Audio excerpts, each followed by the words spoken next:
हमारी लाडली बेटी पारिवारिक कहानी। शाम को आते हुए राशन लेते आना और हाँ, मुन्ना के स्कूल में फीस भरनी है, उसके लिए पैसा देते जाओ। बीवी की इस मांग पर जेबें उल्टी करके दिखाने के सिवा बड़े के पास कोई दूसरा उत्तर नहीं था। माथे पर चिंता के शिकनों के साथ पहले तो बड़ा भाई अपने काम पर निकल गया, लेकिन उस शाम उसने पूरे परिवार के सामने इस आर्थिक संकट को दूर करने के लिए एक प्रस्ताव रखा। क्यों ना हम उस फ्लैट को बेच दें जिसे बाबूजी ने लक्ष्मी को शादी में देने के लिए खरीदा था। बेटी को दी हुई चीज वापस नहीं मांगते, पाप लगता है। लक्ष्मी का जन्म होते ही घर खुशियों से भर गया था। तभी तुम्हारे बाप ने ये तय कर लिया था कि ये फ्लैट लक्ष्मी का है, जो उसे उसकी शादी में दे दिया जाएगा।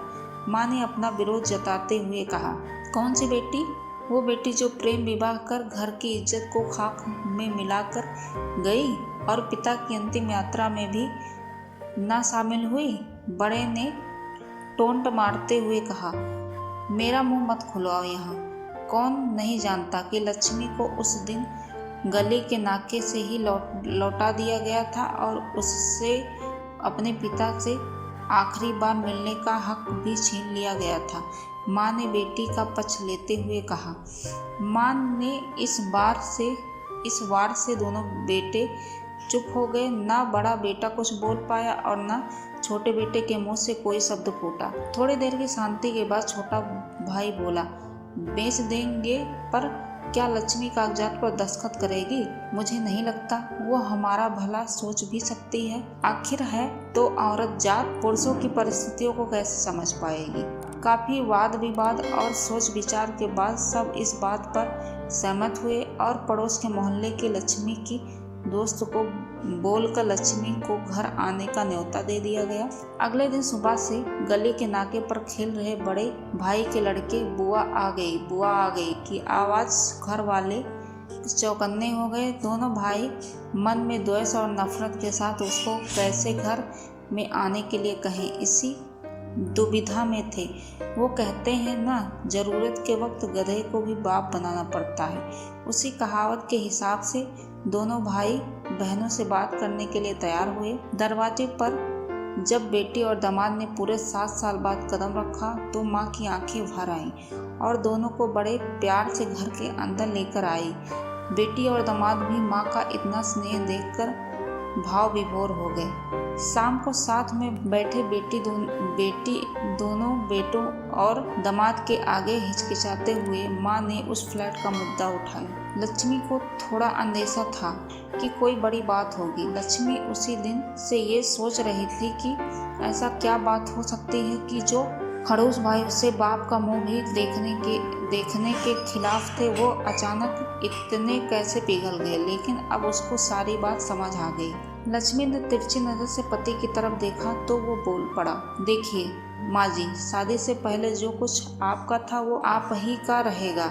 ना उस पर मेरा या लक्ष्मी का कोई हक था, ना है, नहीं भविष्य में हम मांगेंगे। इसलिए आप निश्चित होकर उस फ्लैट के साथ जो करना है कीजिए। आप जहाँ कहेंगे हम वहाँ साइन कर देंगे। सुबह से अपने जीजा से नजरें चुरा रहे दोनों भाइयों ने अब अपने जीजा को अच्छे से देखा। सुबह फ्लैट के कागजात पर बहन के दस्तखत लेकर काम खत्म किया जाए यह तय हुआ।